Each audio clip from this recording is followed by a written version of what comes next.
Hello everyone, क्या हाल है आप सबके। आई होप आप सब बहुत अच्छे होंगे। इस वीडियो में हम जीएसटी रजिस्ट्रेशन देखेंगे फ्रॉम स्टार्ट, एकदम स्क्रैच से देखेंगे। अगर आपको अपने लिए जीएसटी रजिस्ट्रेशन चाहिए तो भी ये वीडियो आपके लिए यूजफुल है, या अगर आपने अभी अभी स्टार्ट किया है काम करना एज अ प्रैक्टिसिंग प्रोफेशनल, या आप किसी के अंडर भी कर रहे हो तो भी अगर आपको छोटी छोटी प्रॉब्लम्स हैं तो ये वीडियो आपके लिए काफी यूजफुल होगा। तो स्टार्ट करते हैं। गूगल पे आके सबसे पहले आप जीएसटी एंटर कर दो और फिर जो सबसे टॉप पोर्टल पे आप जो वेबसाइट आएगी gst.gov.in उसी को आपको एंटर करना है, या फिर आप यहाँ पे जाके पूरी वेबसाइट भी डाल सकते हैं। ऑथेंटिक वेबसाइट ही डालनी है। आप देख सकते हैं यहाँ पे और भी प्राइवेट वेबसाइट्स हैं, उनमें हमें क्लिक नहीं करना है, हमको gst.gov.in के पोर्टल में आना है। इस तरह का इंटरफेस दिखेगा। हमें लॉगिन वगैरह कुछ भी कहीं पर भी नहीं जाना है, हमें सर्विसेज को क्लिक करेंगे। जैसे सर्विसेज को क्लिक करेंगे इस ड्रॉप डाउन पे काफी सारी सर्विसेज आ गई हैं। हमें रजिस्ट्रेशन करना है और हमारा न्यू रजिस्ट्रेशन है तो हम न्यू रजिस्ट्रेशन पे क्लिक करेंगे। ये आप देख सकते हैं स्क्रीन पे बेसिक सा फॉर्म आ गया है, ये हमको फिल करना है। मैं आपको एक चीज बताना चाहूंगी कि आज हम देखेंगे कि आप कंपनी का, प्राइवेट लिमिटेड कंपनी का जीएसटी रजिस्ट्रेशन कैसे करेंगे। मैं प्राइवेट लिमिटेड कंपनी को ही इस टॉपिक में कवर करने वाली हूँ। I am a tax payer. यहाँ पे आपकी चाहे कंपनी का रजिस्ट्रेशन हो रहा हो, पार्टनरशिप का हो रहा हो, या फिर इवन प्रोप्राइटर का, आपको कंफ्यूज नहीं होना है कि हम टैक्स डिडक्टर हैं या कलेक्टर हैं। ये ऑल टुगेदर दूसरी कैटेगरीज हैं। इनको मैं नेक्स्ट वीडियोज में, आने वाले वीडियोज में मे बी कवर करूं, बट अभी हमको टैक्स पेयर पे क्लिक करना है। स्टेट जहां पर भी आपकी कंपनी है उसका स्टेट जो भी है, रजिस्टर्ड ऑफिस है, वहां का स्टेट आपको एंटर करना है, जिस भी सिटी में आपकी कंपनी रजिस्टर्ड है। फिर legal name as of the business. जैसा कि मैंने आपको बताया कि आज हम इस वीडियो में प्राइवेट लिमिटेड कवर करेंगे, और प्राइवेट लिमिटेड कंपनी बनाते ही पैन और टैन ऑनलाइन आ जाता है, तो हम उनका पैन लेंगे। पैन में जो भी लीगल नेम मेंशन्ड है हम उसी को यहाँ पे एंटर करेंगे। पैन में यहाँ पे जो भी नेम मेंशन्ड है कंपनी का, वो आपको exactly word to word same GST के रजिस्ट्रेशन में भी डालना है। फिर दूसरे बॉक्स में आपको पैन नंबर मेंशन करना है, किसी भी डायरेक्टर का, शेयर होल्डर का नहीं, वही कंपनी का जिसका नाम अभी अभी हमने मेंशन किया है। उनका जो अलग प्राइवेट कंपनीज का या कंपनीज का मैं कहूंगी, या आपका पार्टनरशिप का भी अगर रजिस्टर करा लो तो अलग से पैन आता है जिसमें उसका एंटरप्राइज का नेम मेंशन होता है, तो हमें वो यहाँ पे डालना रहेगा। यहाँ पे ये आपका पैन नंबर है। नेक्स्ट ऑप्शन है email address and mobile number. यहाँ पे आप किसी का भी आप ईमेल एड्रेस और मोबाइल नंबर डाल सकते हो। मतलब प्राइवेट लिमिटेड अगर कंपनी है, मान लीजिए 3 डायरेक्टर्स हैं, तो उसमें से कोई भी डायरेक्टर जिसको आप ऑथराइज आगे आने वाले फॉर्म में बनाओगे, कंपनी बनाते टाइम भी ऑथराइज बनाया था, या जो भी डायरेक्टर अवेलेबल है और जिसका भी ईमेल आईडी और मोबाइल नंबर चल रहा है और वो आपको इजीली ओटीपी दे सकता है, आप उसका इसमें डाल के आगे बढ़ जाइए। इसमें सिर्फ आपको मेन है कि ओटीपी लेना रहेगा, इतना कोई खास प्रॉब्लम नहीं है, क्योंकि आगे फॉर्म में हम अलग अलग सब डायरेक्टर्स का भी ईमेल एड्रेस और मोबाइल नंबर मेंशन करेंगे। तो यहाँ पे बस ओटीपी लेने के लिए आप उनसे पूछ के किसी का भी ईमेल एड्रेस और मोबाइल नंबर डाल के आपको ओटीपी लेना रहेगा। मैं यहाँ पे फटाफट डाल देती हूँ। प्रोसीड पे क्लिक करना है। अब यहाँ पे आपका मोबाइल ओटीपी और ईमेल ओटीपी दोनों ही डालने हैं, और दोनों ही ईमेल आपके अलग अलग होंगे, आपको लेना रहेगा क्लाइंट से, कस्टमर से। अब हम मोबाइल ओटीपी और ईमेल ओटीपी डाल के जैसे ही प्रोसीड करेंगे, इस तरह का एक यूजर इंटरफेस आ जाएगा। आप देख सकते हो जैसे ही हम प्रोसीड क्लिक करेंगे तो अब हमें यहाँ पे टीआरएन फिल करना रहेगा, यही वाला टीआरएन जो हमने जनरेट किया है, और प्रोसीड क्लिक करेंगे तो फिर से आप देख सकते हो कि ये आपसे मोबाइल और ईमेल का ओटीपी मांग रहा है, पर इस बार हमको सिर्फ एक ओटीपी डालना है। या तो ईमेल का डाल दीजिए या मोबाइल का डाल दीजिए, आपको दोनों यहाँ पे मेंशन करने की जरूरत नहीं है। मोबाइल ओटीपी डाल के प्रोसीड किया मैंने। अब यहाँ पे आपकी ये एप्लीकेशन आ गई है, इसमें हमको इसमें एडिट पे क्लिक करना है। आप देख सकते हैं कि ये हमको 10 कॉलम्स पूरे फिल करने हैं, और बिजनेस डिटेल से लेके वेरिफिकेशन तक हम सब कुछ इसी वीडियो में कवर करने वाले हैं, डोंट वरी। सो चलते हैं फॉर्म फिल करने के लिए। यहाँ पे तो आपका लीगल नेम ऑलरेडी प्रीफिल आया है, क्योंकि ये हमने पीछे मेंशन किया था। अब आप देख सकते हैं ट्रेड नेम आपको यहाँ पे डालना रहेगा। मैंने आपको बताया था कि इस वीडियो में हम प्राइवेट लिमिटेड कंपनी कवर कर रहे हैं, इसलिए मेरे केस में जो ट्रेड नेम है वो लीगल नेम के सिमिलर है, तो मैंने इसीलिए ट्रेड नेम सेम ही मेंशन कर दिया है। सपोजिटली अगर आपका कोई और ट्रेड नेम है तो आप यहाँ पे वो भी डाल सकते हैं, और उसके अलावा एक से ज्यादा ट्रेड नेम है तो वो भी आप यहाँ पे डाल के, ये देखिए एडिशनल ट्रेड नेम पे आके ऐड ऑन कर सकते हैं। स्क्रॉल करके नीचे आएंगे। अब यहाँ पे ये पूछ रहा है कि क्या आप कैजुअल टैक्सेबल पर्सन के लिए अप्लाई कर रहे हो, तो ये आपके केस पे है। मैं ब्रीफ में बता देती हूँ। कैजुअल टैक्सेबल पर्सन वो होते हैं जो कैजुअली या कभी कभी बहुत ही rarest of the rarest deal करते हैं या ट्रांजेक्शन करते हैं। फॉर एग्जाम्पल सीजनल बिजनेस हो गया, या उनका कोई भी ऐसा बिजनेस है जिसमें वो हर दिन हर महीना ट्रांजैक्शन नहीं कर रहे हैं, हर महीने उनका प्रॉफिट एंड लॉस जनरेट नहीं हो रहा है, कभी कभी कर रहे हैं, तो वो यहाँ पे अगर है तो यस कर सकते हैं। एंड फिर उसके अकॉर्डिंग आपको डिटेल्स फिल करनी रहेंगी कैजुअल टैक्सेबल पर्सन मैं इस वीडियो में नहीं कवर करूंगी, but do let me know in the comment box, तो मैं इसको नेक्स्ट वीडियो में जरूर कवर करूंगी। अगर आपको कॉम्पोजिशन के लिए करना है तो भी यहाँ पे यस कर सकते हैं आप। कॉम्पोजिशन के लिए मैं आपको ये देख सकते हो, इन चीजों के लिए आपका कॉम्पोजिशन आ जाता है। मैं ब्रीफ में अगर बता दूं तो कॉम्पोजिशन में कुछ डिफरेंट होता है नॉर्मल टैक्सेशन से, जैसे कि आपका जीएसटी रेट। कॉम्पोजिशन में एक फिक्स जीएसटी रेट होता है जो आपको पे करना है। रेस्टोरेंट के लिए 5% है, या आपकी दूसरी कोई सर्विस है, रिटेल है, मैन्युफैक्चर है, उसमें 1% है। उसके अलावा ये जो कॉम्पोजिशन में रजिस्टर्ड होते हैं वो इंटर स्टेट सप्लाई नहीं कर सकते, मतलब एक स्टेट से दूसरे में नहीं कर सकते, ऑनलाइन बिजनेस नहीं कर सकते हैं। मेरे केस में जिनका मैं जीएसटी अप्लाई कर रही हूँ उनको कॉम्पोजिशन नहीं चाहिए, लेकिन अगर आपका क्लाइंट या जिसके लिए आप कर रहे हो या आप अपने बिजनेस के लिए कर रहे हो और कॉम्पोजिशन आपको करना है तो आपको अलग से कोई फॉर्म नहीं फाइल करना, आपको यहीं पे यस करना है। अच्छा, ये बीच बीच में आ जाएगा अगर आप कंटिन्यूअसली थोड़ी देर भी अगर जैसे आप कुछ फिल कर रहे हैं, जैसे अभी मैं आपको समझा रही थी उतनी देर में ये वार्निंग आई, तो आपको उसको कुछ नहीं करना है, कंटिन्यू कर देना है, तो ये आगे लॉग आउट नहीं होगा। रीजन टू ऑब्टेन रजिस्ट्रेशन, यहाँ पे अगर जैसे आपका फॉर एग्जांपल लिमिट क्रॉस हो गई है, टर्नओवर की लिमिट जो जीएसटी में होती है 40 लाख, 20 लाख, 10 लाख, 3 होती है एज द केस में भी, अलग अलग केसेस में, तो अगर वो आपकी एक्सीड हो रही है तो भाई यहाँ पे आपको करना है। या फिर अगर आप कोई ऑनलाइन काम कर रहे हैं, ई कॉमर्स का ऑपरेटर है, तो आपको मैंडेटरी लेना है। उसके अलावा भी अगर कोई रीजन है आप इसमें से देख सकते हो, यहाँ पे वॉलेंट्री बेसिस पे मेरा रीजन है तो मैं वॉलेंट्री पे क्लिक कर रही हूँ। एंड अगर आप कोई दूसरा भी रीजन सेलेक्ट करते हो तो उसके अकॉर्डिंग यहाँ पर आप से वो एक एक्स्ट्रा चीज मांग लेगा, वो आपको अकॉर्डिंगली फिल करनी रहेगी। मान लीजिए क्रॉसिंग द थ्रेशोल्ड मैंने किया, तो वो अब आपसे पूछ रहा है लाइबिलिटी कवर आइज हुई, मतलब आपको डेट डालनी रहेगी जिस भी दिन आपकी लिमिट एक्सीड हुई है 40 लाख से, या 20 या 10 एज द केस में भी, वो डिपेंड करता है ना कि आप कौन से स्टेट के हो, अलग अलग है सारे। तो मैं यहाँ पे वॉलेंट्री कर देती हूँ और फिर यहाँ पे आपको कमेंसमेंट ऑफ द बिजनेस की डेट डालनी है। यहाँ पे प्राइवेट लिमिटेड का रजिस्ट्रेशन है, इसलिए जो भी डेट आपका, जिस भी डेट का सीओआई है, सर्टिफिकेट ऑफ इनकॉर्पोरेशन, वो यहाँ पे आपको मेंशन करना रहेगा। नीचे आ जाते हैं, अब यहाँ पे आपको एग्जिस्टिंग रजिस्ट्रेशन पे ड्रॉप डाउन पे क्लिक करना है। इनमें से आपको सर्च करना है कि अगर आपके पास कोई भी रजिस्ट्रेशन है तो वो आपको क्लिक करना है और यहाँ पे उसकी डेट और रजिस्ट्रेशन नंबर डाल के ऐड का भी ऑप्शन है, मतलब कि अगर एक से ज्यादा आपके पास है, फॉर एग्जांपल आपके पास, जैसे मैं प्राइवेट लिमिटेड कंपनी का बता रही हूँ, तो आपके पास सीओआई है, ठीक है, तो आपने इसको क्लिक कर लिया और यहाँ पे मेंशन कर दिया और फिर ऐड कर लिया। उसके बाद आपके पास फॉर एग्जांपल एक शॉप एंड एस्टैब्लिशमेंट का भी रजिस्ट्रेशन है, तो वो भी आप यहाँ पे लगा सकते हैं। आप जैसे ही यहाँ पे लगा के ऐड करोगे तो आप देख सकते हो ये यहाँ पे ऐड हो जाएगा। इसको आप एडिट भी फर्दर कर सकते हो अगर आपने बाद में देखा कि कुछ गलत हो गया है। अब यहाँ पे आपको जो भी ऊपर आपने सेलेक्ट किया है रजिस्ट्रेशन, उसका प्रूफ लगाना है। यहाँ पे मुझे एक ही ऑप्शन दे रहा है क्योंकि मैंने ऊपर कॉर्पोरेट आइडेंटिटी नंबर सेलेक्ट किया था। अगर मेरे पास एक दो और मैंने ऐड किए होते अकॉर्डिंगली यहाँ पे भी मुझे और ऑप्शन देता। तो मैं सेलेक्ट कर लेती हूँ फाइल, और पीडीएफ फाइल लगानी है सीओआई की। इसमें सेव एंड कंटिन्यू करके आगे बढ़ जाइए। नेक्स्ट स्टेज पे आता है details of the managing director, whole time director या केएमपी। सिंस मैंने आपको बताया कि ये प्राइवेट लिमिटेड का मैं कर रही हूँ, इसलिए इसने अपने आप ही डिटेल्स हमको दे दी है कि हमको डायरेक्टर की डिटेल फिल करनी है। ये बिल्कुल बेसिक सा फॉर्म है जिसमें आपको डायरेक्टर की नेम और एड्रेस वगैरह फिल करने हैं। एक छोटी सी एडवाइस, अगर आप जैसे नेम और फादर्स नेम और डीओबी वगैरह डाल रहे हैं तो वो पैन से उठाइएगा, और जहां पे एड्रेस डालना है, रेसिडेंशियल एड्रेस, वो आप आधार कार्ड का उठाइएगा। यहाँ पे हमको इनका डायरेक्टर आइडेंटिफिकेशन नंबर भी मेंशन करना पड़ेगा, डीआईएन जनरेट हुआ होगा। अगर आपने ही कंपनी बनाई है तो आपको पता होगा, आपके पास होंगी डिटेल्स कि भाई उसका दिन पहले से ही बना हुआ था कि नहीं बना हुआ था, आपके पास सारी डिटेल्स होंगी। एंड सपोजिटली अगर आपके पास डिटेल्स नहीं है, आपको नहीं दिया है कस्टमर ने, या आपको डिन नंबर नहीं पता है, तो कुछ नहीं करना है, आपको एमसीए की वेबसाइट पे जाके मास्टर डेटा निकालना है और उसमें भी आप इजीली डिन नंबर निकाल सकते हो डायरेक्टर का। आगे बढ़ जाते हैं, तो प्राइवेट लिमिटेड कंपनी में आपको किस डायरेक्टर को ऑथराइज सिग्नेटरी बनाना है वो आपको यहाँ पे मेंशन करना पड़ेगा। कहने का मतलब है जिसको भी आप बनाएंगे लास्ट में जाके ई वेरिफिकेशन करना होता है, तो उसी डायरेक्टर का वो ई वेरिफिकेशन होगा। तो अगर आपको इसी डायरेक्टर को बनाना है तो यस कर दीजिए और इसमें सेव कर दीजिए। फिर दूसरे डायरेक्टर की डिटेल्स आ जाएंगी, वो आपको फिल करनी रहेंगी। इसमें अब मैं ऑथराइज सिग्नेटरी नहीं यस करूंगी क्योंकि मैंने पहले ही वाले को ऑथराइज सिग्नेटरी कर दिया था। आप एक ही को ऑथराइज सिग्नेटरी बना सकते हो। सेव करके आगे बढ़ जाइए।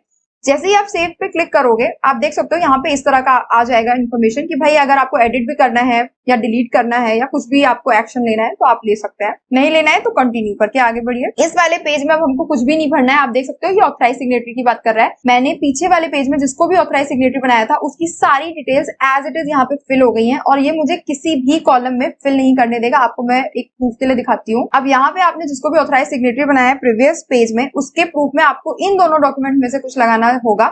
मैं बता दूं आपको, कंपनी के केस में आप ये वाला सेलेक्ट करोगे, कॉपी ऑफ रेजोल्यूशन। इसका फॉर्मेट अगर आपको चाहिए तो आप मुझे मेरे मेल आईडी पे आप मुझे लिख सकते हो, या आप मुझे नीचे कमेंट बॉक्स पे भी बता सकते हो। उसके अलावा लेटर ऑफ ऑथराइजेशन मेनली उसमें जाएगा, जैसे अगर आप फॉर एग्जाम्पल आपकी पार्टनरशिप होती रजिस्टर्ड, और उसमें से अगर आप किसी एक पार्टनर को ऑथराइज बना रहे हो तो बाकी सारे पार्टनर एक लेटर ऑफ ऑथराइजेशन देते हैं। हमारे केस में कंपनी है, इसलिए मैं यहाँ पे copy of resolution pass by BOD वो लगाऊंगी, मैं अटैच कर देती हूँ।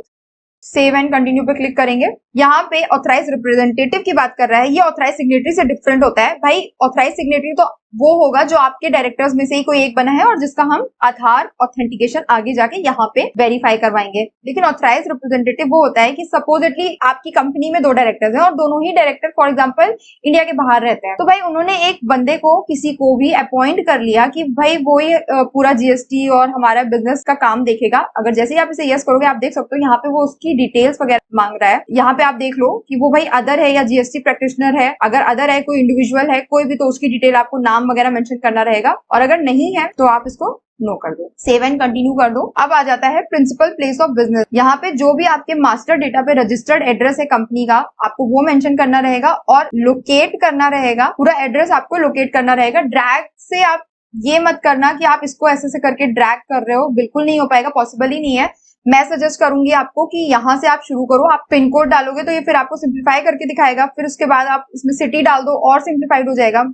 जो भी इसमें मैंडेटरी डिटेल्स है ना, वो आप मेंशन करते जाओ और ये आपका लोकेट इजीली हो जाएगा। इसी लोकेट की वजह से ये जो स्टेट जुरिडिक्शन और सेंटर जुरिडिक्शन है वो काफी सिंप्लीफाइड हो गया है पहले के कंपेयर में। अब क्या हो गया है ना कि वो इसी लॉन्गिट्यूड एंड लैटिट्यूड जो आपने पिन कोड डाला था उसी के नियरेस्ट सबसे ज्यादा सिंप्लीफाइड ऑप्शंस जो होंगे वो कर दिया है इसने। फॉर एग्जांपल आप सेंटर जुरिडिक्शन में देख सकते हो, मैं सेलेक्ट करूंगी तो ये देखिए मेरे में डिवीजन भी इसने डायरेक्ट दे दिया है, और अब हमें बस रेंज सेलेक्ट करनी है। और रेंज आपको इजिली यहाँ पे इस लिंक पे आप क्लिक कर सकते हो। इस लिंक को जैसे ही आप क्लिक करोगे, आप प्रोसीड कर देना, ये नेक्स्ट विंडो खोलेगा। डोंट वरी, आपका फॉर्म सेव रहेगा, कुछ भी नहीं होगा। यहाँ पे जाके आपको ये मिल जाएगा, और आपको यहाँ से भी अगर हेल्प चाहिए, आप फर्स्ट टाइमर हो तो आपको इजिली ये वाली रेंज मिल जाएगी। अब स्टेट जुरिडिक्शन देख लेते हैं। नेक्स्ट टैब में आके आप ना डीलर सर्च यूपी, ये आप सर्च करो। आपको ये मैं यूपी वाला ही बता रही हूँ, दूसरे किसी भी स्टेट का नहीं है, ये सिर्फ यूपी में अगर है तो आपको इस तरह से मिल जाएगा ये वाला। अब यहाँ पे आपको अपनी लोकेशन सर्च करनी है। उसने जाते ही आपसे लोकेशन मांगी है तो आपको सिटी डालनी है, फिर आपको डीलर एड्रेस मेंशन करना है। डीलर एड्रेस बेसिकली आपकी लोकेलिटी या एरिया, जिस एरिया में भी आपकी कंपनी रजिस्टर्ड है वो एरिया डालना है। कैप्चा डाल के हम जैसे ही सर्च पे क्लिक करेंगे, आप देख सकते हैं यहाँ पे ये सारे ऑप्शन आ गए हैं। इसमें से आपको सूटेबल जुरिडिक्शन अपना यहाँ पे ड्रॉप से ही सेलेक्ट करना है और आपको डेफिनेटली मिल जाएगा। फिर यहाँ पे पोजीशन ऑफ द प्रीमाइस, अगर आपका ओन्ड है तो आपने अपना कुछ भी इलेक्ट्रिसिटी बिल लगा दिया। अगर रेंटेड है तो यहाँ पे आपको इलेक्ट्रिसिटी बिल के साथ साथ एनओसी के साथ साथ आपको रेंट एग्रीमेंट भी लगाना रहेगा।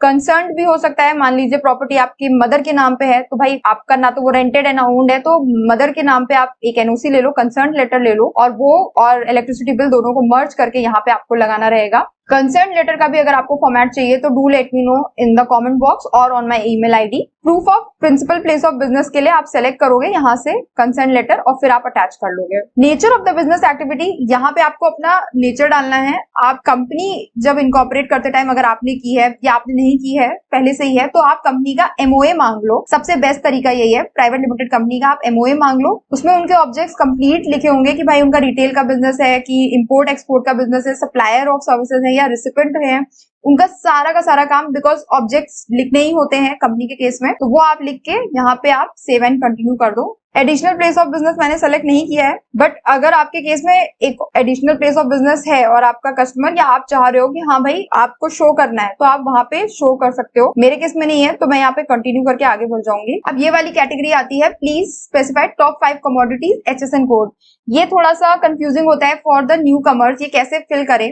इसमें आपको कुछ नहीं करना है, आपको यहाँ पे जैसे आपका जो भी काम है, फॉर एग्जाम्पल के तौर पे मैं ले लेती हूँ फार्मास्यूटिकल्स का, तो फार्मास्यूटिकल्स आप डालोगे तो यहाँ पे कुछ हद तक ऑप्शन स्पेसिफाइड हो गए हैं, कुछ हद तक कम हो गए हैं, तो इसमें से आप सेलेक्ट कर लो कि अच्छा ये वाला काम है। उसके अलावा अगर जैसे मान लीजिए आपका रियल एस्टेट का काम है, बट यहाँ पे जब आप रियल एस्टेट डालोगे तो ये आपको कुछ भी नहीं देगा रिजल्ट, या स्पेस लगा के भी आप डालोगे तो भी नहीं देगा, नो रिजल्ट फाउंड, जैसा कि आप देख सकते हो। तो आपको कंस्ट्रक्शन डालना रहेगा। ये देखो, अगर आप कंस्ट्रक्शन डालोगे तो आपको कुछ रिजल्ट्स दे रहा है, ये काफी सारे रिजल्ट्स हैं यहाँ पे। तो हाँ, ये मैं जरूर बताना चाहूंगी कि ये करते करते, प्रैक्टिस करते करते 1 2 3 4 मतलब 5 रजिस्ट्रेशन आप कर लोगे तभी आपके टिप्स पे हो जाएगा। वो स्टार्टिंग का प्रॉब्लम रहता है, इसी वजह से, और कुछ भी नहीं है। बस एचएसएन कोड में आप ट्राई करो कि नियरेस्ट, जो सबसे सबसे उसके आपके नियरेस्ट, जो मतलब इजीली मिल जाए आपको।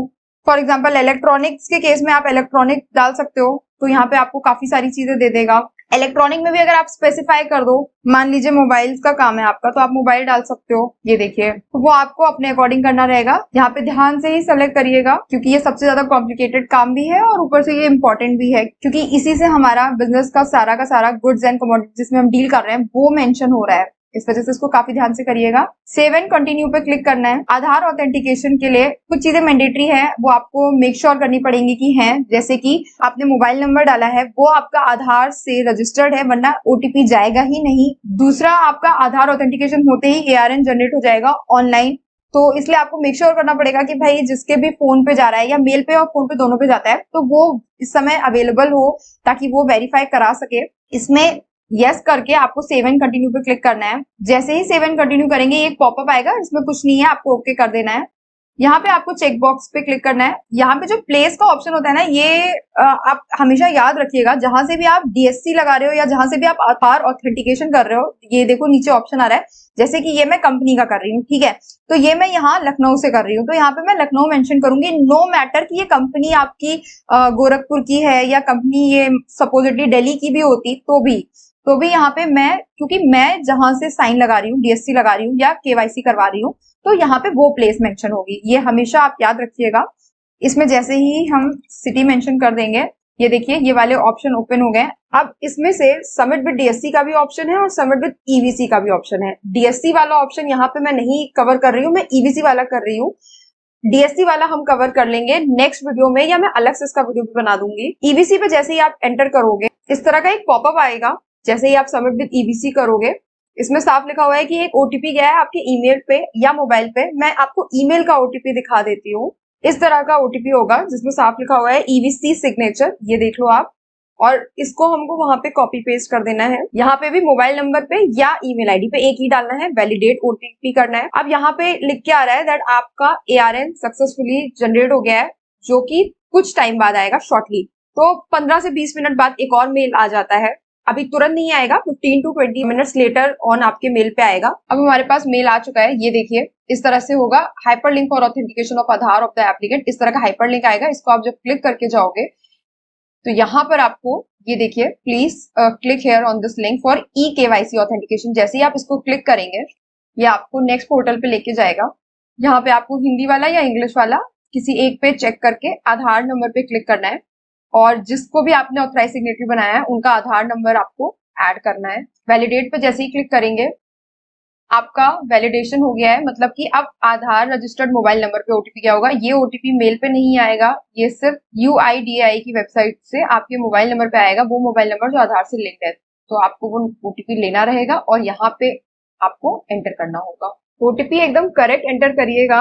वैलिडेट ओटीपी पे जैसे ही क्लिक करेंगे आप, आपका ये पॉपअप आ जाएगा, इसको ओके क्लिक कर दीजिए और बस आपका जीएसटी रजिस्ट्रेशन कंप्लीटेड है। अब थोड़े ही देर में आपके पास एक और मेल आएगा एआरएन नंबर के साथ, और उस एआरएन नंबर के साथ हम ट्रैक कर सकते हैं कि हमारा स्टेटस क्या है, और 1-2 दिन में आपका जीएसटी सर्टिफिकेट आपके मेल पे आ जाएगा। I hope this video was very useful to you. और अगर जीएसटी से रिगार्डिंग या जीएसटी कंसल्टेंसी से रिगार्डिंग आपको कोई भी रिक्वायरमेंट है तो आप मुझे मेल कर सकते हैं, मेरी टीम आप तक जरूर पहुंचेगी।